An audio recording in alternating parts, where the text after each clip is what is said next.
ଜୟ ଜଗନ୍ନାଥ ସାଙ୍ଗମାନେ।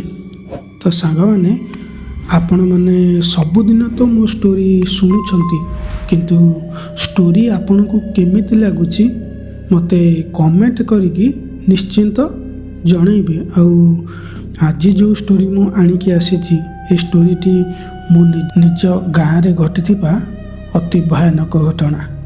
କାହିଁକିନା ଆମ ଗାଁ ମଶାଣି ଯେଉଁଠି ଆଗରୁ ଥିଲା, ସେଠି ସେ ମଶାଣି ଏବେ ସେଠି ଆଉ ଲୋକମାନେ ଜଳା ହେଉନାହାନ୍ତି।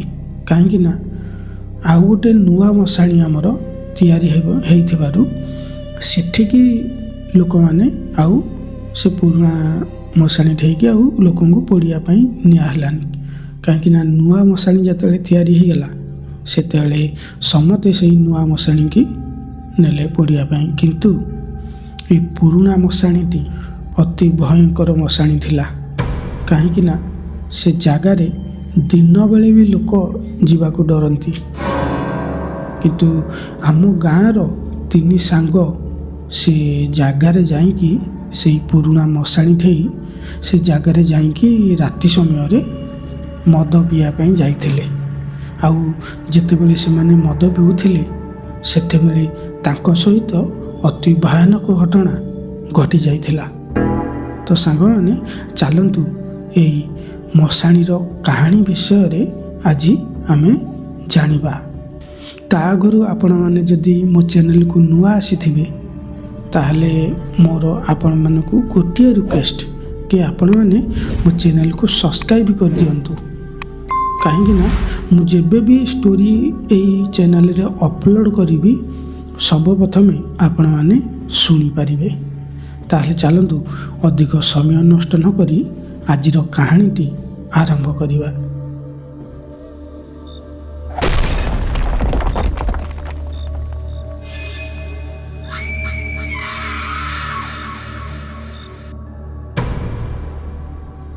ନମସ୍କାର, ମୋ ନାଁ ମନୋଜ।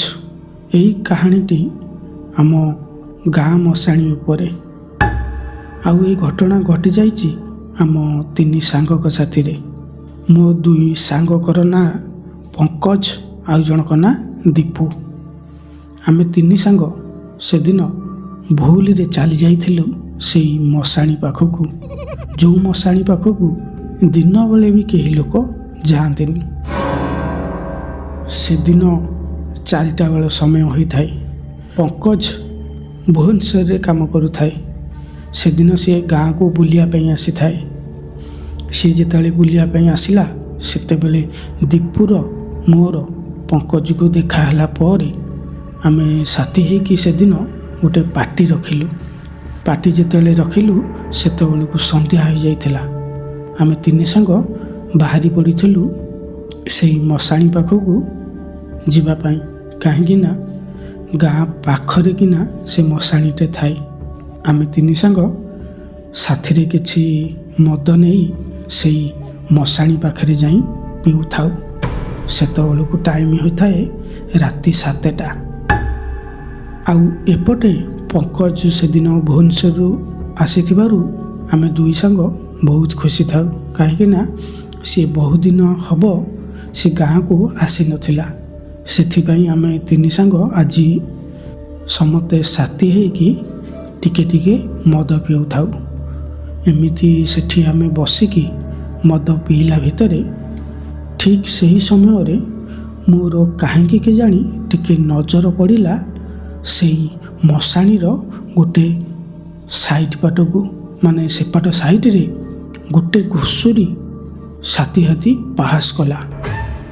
ଯେତେବେଳେ ମୁଁ ଦେଖିଲି ତାକୁ, ଆରେ ଆମେ ଏଠି ତ 3 ଜଣ ଛଡ଼ା ଆଉ ଏଠି କେହି ନାହାନ୍ତି, ଆଉ ସେପଟେ କ'ଣ ପାହାସ କଲା ଗୋଟେ। ମୁଁ ସେତେବେଳେ ପଙ୍କଜକୁ ଆଉ ଦୀପୁକୁ, ମୋ ସାଙ୍ଗ 2 ଜଣଙ୍କୁ ଯେତେବେଳେ ଏ କଥା କହିଲି, ସେମାନେ ଏ କଥାକୁ ବିଶ୍ୱାସ କଲେନି। କାହିଁକିନା ସେ ଭାବୁଥିଲେ କି ମୁଁ ତାଙ୍କ ସାଙ୍ଗରେ ମଜାକ କରୁଛି ବୋଲି। କିନ୍ତୁ ଯଦି ଆମେ ସେହି ସମୟରେ ଘରକୁ ଫେରି ଆସିଥାନ୍ତୁ, ତାହେଲେ ଆମ 3 ସାଙ୍ଗଙ୍କ ସାଥିରେ ଏତେ ଭୟାନକ ଘଟଣା ଘଟିନଥାନ୍ତା। ତାପରେ ଏ କଥା ଯେତେବେଳେ ମୁଁ କହିଲି ସାଙ୍ଗମାନଙ୍କୁ, ସେମାନେ 2 ଜଣ ଏ କଥାକୁ ବିଶ୍ୱାସ କଲେନି। ଏମିତି କିଛି ସମୟଟି ଆମେ ସେଠି ଯାହା ବି ପିଆପିଇ କରିବା କଥା ସରିଗଲା। ତାପରେ ଆମେ 3 ସାଙ୍ଗ ଭଲରେ ଭଲରେ ଘରକୁ ଫେରି ଆସିଲୁ। କିନ୍ତୁ ଆମେ 3 ସାଙ୍ଗ ଘରକୁ ଫେରି ଆସିଥିଲୁ, କିନ୍ତୁ ଆମ 3 ସାଙ୍ଗଙ୍କ ଭିତରୁ ଜଣେ ଘରକୁ ଫେରି ନଥିଲା। ସିଏ ଥିଲା ପଙ୍କଜ। ପଙ୍କଜ ଯେତେବେଳେ ଘରକୁ ନ ଫେରିଥିଲା, ସେତେବେଳେ ତାଙ୍କ ଘରର ଲୋକ ସମସ୍ତେ ଆମ ଘର ଠିକି ଆସିଥିଲେ କି ତମ ସାଙ୍ଗ ପଙ୍କଜ ତମ ସାଙ୍ଗରେ ଯାଇଥିଲା, ଏବେ ସିଏ ଘରକୁ ଆସିନି। ସେମାନେ ତାଙ୍କ ଘର ଲୋକ ସମସ୍ତେ ଆସିକି ଆମକୁ ଏ କଥା ଜଣେଇଲେ। ଯେତେବେଳେ ଜଣେଇଲେ, ଆମେ ଦୀପୁର ମୋର ସେତେବେଳକୁ ଆମେ ପୁରା ଡରି ଯାଇଥିଲୁ। କାହିଁକି ନା ଆମେ ସେଠି ମଶାଣି ଠେଇ ବସିକି ମଦ ପିଉଥିଲୁ। ତାପରେ ତ ପଙ୍କଜ ସିଧା ଘରକୁ ଯାଇଥିଲା, ଆଉ ଏପଟେ ତାଙ୍କ ଘର ଲୋକ କହୁଛନ୍ତି କି ପଙ୍କଜ ଘରକୁ ଯାଇନି, ତାହେଲେ ଗଲା କୁଆଡ଼େ ସେ? ଏମିତି ଭାବିକି ଆମେ ତାକୁ ଖୋଜିବାକୁ ଲାଗିଲୁ। ଆଉ ତାଙ୍କ ଘର ଲୋକ ମଧ୍ୟ ବହୁତ ବ୍ୟସ୍ତ ହୋଇଯାଇଥିଲେ, କାହିଁକି ନା ପଙ୍କଜ ନୂଆ କରି ତାଙ୍କ ଗାଁକୁ ବହୁ ଦିନ ପରେ ଫେରିଥିଲା। ସେତେବେଳେ ସମସ୍ତେ ପୁରା ବ୍ୟସ୍ତ ହୋଇଥାନ୍ତି, କାହିଁକି ନା ସେତେବେଳକୁ ରାତି ହୋଇଯାଇଥିଲା, 10ଟା ରାତି। ସେତେବେଳେ ଘର ଲୋକ ତାଙ୍କର ଯେତେ ବି ତାକୁ ଖୋଜିଲେ, ହେଲେ ସିଏ ପଙ୍କଜକୁ ଆଉ ପାଇଲେନି। କିନ୍ତୁ ଆମେ ବି ଚାରିଆଡ଼େ ଖୋଜିଲୁ, ଆମେ ମଧ୍ୟ ତାକୁ ପାଇଲୁନି। ଏମିତି ସେଦିନ ରାତି ବିତିଗଲା। ତା ପରଦିନ ସକାଳୁ ତାଙ୍କ ଘର ଲୋକ ସମସ୍ତେ ଆସିଲେ ଆମ 2 ସାଙ୍ଗଙ୍କ ପାଖକୁ। ସେତେବେଳେ ସେମାନେ ବାରମ୍ବାର ଆମକୁ ଗୋଟାଏ କଥା ପଚାରୁଥାନ୍ତି କି ତମେ କାଲି ରାତିରେ 3 ସାଙ୍ଗ ତମେ 3 ଜଣ ଆଗ କୁହାଯାଇଥିଲ। କିନ୍ତୁ ଆମେ 2 ସାଙ୍ଗ ଦୀପୁର ମୋର ଆମେ ଏ କଥାକୁ ଘର ଲୋକଙ୍କୁ ତାଙ୍କର କିଛି ବି କହୁନଥାଉ, କାହିଁକି ନା ଆମେ ସେଦିନ ରାତିରେ ସେଇ ପୁରୁଣା ମଶାଣି ଠେଇ ସମସ୍ତେ ମିଶିକି ମଦ ପିଉଥିଲୁ। ଏ କଥା ଘରେ କହିଲେ କାଳେ ସେମାନେ ରାଗିବେ, ସେଥିପାଇଁ ଆମେ ଘର ଲୋକଙ୍କୁ ଏ କଥା କିଛି ଜଣାଉନଥିଲୁ। କିନ୍ତୁ ଯେତେବେଳେ ପଙ୍କଜ ମିଳିଲାନି କାହାକୁ, ସେତେବେଳେ ଆମେ ବାଧ୍ୟ ହୋଇକି ତାକୁ ଜଣାଇଥିଲୁ କି ଆମେ ସେଦିନ ରାତିରେ ସେଇ ପୁରୁଣା ମଶାଣି ପାଖରେ 3 ସାଙ୍ଗ ମଦ ପିଇଥିଲୁ।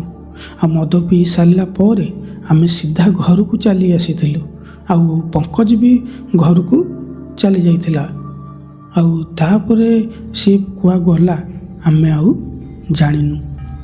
ଯେତେବେଳେ ଏ କଥା ଆମର ପଙ୍କଜର ଘର ଲୋକ ସବୁ ଶୁଣିଲେ, ସେମାନେ ପୁରା ଡରି ଯାଇଥାନ୍ତି, କାହିଁକି ନା ସେ ମଶାଣିଟା ସିନା ବନ୍ଦ ହୋଇଯାଇଛି, କିନ୍ତୁ ସେ ମଶାଣିରେ ଏମିତି କିଛି ଏଣ୍ଟିଟି ଅଛି, ସେ ଏଣ୍ଟିଟି ଯଦି ତମ ଉପରେ ଥରେ ନଜର ପକାଇଛି, ସେ ତମକୁ ମାରିବାଟା ହିଁ ମାରିବ। ସେଥିପାଇଁ ଦିନବେଳେ ବି ଲୋକ ସେ ମଶାଣି ପାଖ ରାସ୍ତା ଦେଇକି ଯିବାକୁ ଡରନ୍ତି। ସେତେବେଳେ ପଙ୍କଜର ଘର ଲୋକ ସବୁ ବ୍ୟସ୍ତ ହୋଇକି ଚାରିଆଡ଼େ ବନ୍ଧୁବାନ୍ଧବ ଧରିକି ସବୁଆଡ଼େ ଫୋନ୍ କଲେ, କିନ୍ତୁ ପଙ୍କଜର କିଛି ବି ଖୋଜ ଖବର ମିଳିଲାନି। ଯେତେବେଳେ ନ ମିଳିଲା, ତାଙ୍କ ଘରର ଲୋକ ସବୁ ବାଧ୍ୟ ହୋଇକି ଆମ ଗାଁ ପାଖରେ ଗୋଟେ ଗୁଣିଆ ଥାଆନ୍ତି, ତାଙ୍କରି ପାଖକୁ ସେମାନେ ଗଲେ। ଯେତେବେଳେ ଗୁଣିଆ ପାଖରେ ଯାଇକି ପହଞ୍ଚିଲେ, ସେତେବେଳେ ସେ ଗୁଣିଆ ତାଙ୍କୁ ପଚାରିଲା କି ତମ ପୁଅ ଯୁଆଡ଼େ ବି ଯାଇଛି, 21 ଦିନ ଭିତରେ ତମ ଘରକୁ ସିଏ ଚାଲି ଆସିବ। ଏମିତି କହିକି ସିଏ ତାଙ୍କୁ ପୂଜାପାଠ କିଛି କରିକି ତାଙ୍କୁ ଘରକୁ ଛାଡ଼ିଦେଲେ। ଯେତେବେଳେ ଘରକୁ ଆସିଲେ ହେରି, ପଙ୍କଜର ବାପା ମା ଯିଏ ବି ଯାଇଥିଲେ, ସେମାନେ ଆସିଲା ପରେ ଏମିତି କିଛି ଦିନ ବିତିଗଲା।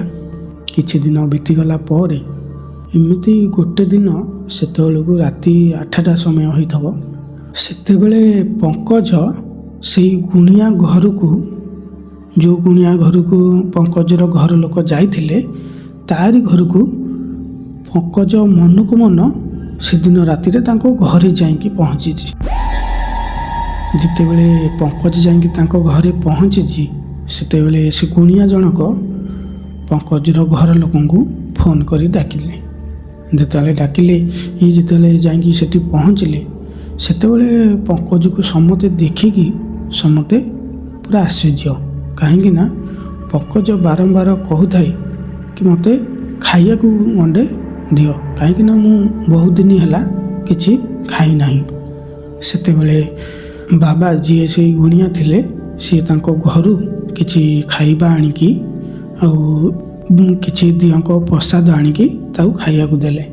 ସେ ପଙ୍କଜ ସେଠି ଖାଇଲା ପରେ ସେଇଠି ଟିକେ ଆରାମ କଲା ପରେ ବାବା ସେତିକଳେ ଜଣାଇଲେ ତାଙ୍କ ଘର ଲୋକଙ୍କୁ, ପଙ୍କଜର ଘର ଲୋକଙ୍କୁ କହିଲେ ଯେ ଇଏ ଯୁଆଡ଼େ ବି ଯାଇଥିଲା ଇଏ ନିଜ ଇଚ୍ଛାରେ ଯାଇନଥିଲା। କାହିଁକି ନା ଇଏ ସେଇ ମଶାଣି ପାଖରେ ଯେଉଁ ବସିକି ମଦ ପିଉଥିଲେ ସେତେବେଳେ ସେ ଯାହାର ଉପରେ ନଜର ପଡ଼ିଥିଲା ସେ କୌଣସି ସାଧାରଣ ଆତ୍ମା ନଥିଲା। କାହିଁକି ନା ସିଏ ସେଇ ମଶାଣିରେ ରହୁଥିବା ସିଏ ଗୋଟେ ମଶାଣି ଚଣ୍ଡୀ। ସେତେବେଳେ ପଙ୍କଜର ଘରର ଲୋକ ଯେତେବେଳେ ବାବାଙ୍କର ଏକଥା ଶୁଣିଲେ ସେମାନେ ସେଇଠି ବୋହୁ ବୋହୁ ହୋଇ କାନ୍ଦିବାକୁ ଲାଗିଲେ। କାହିଁକି ନା ପଙ୍କଜ ତାଙ୍କର ଗୋଟିଏ ବୋଲି ପୁଅ ଥିଲା।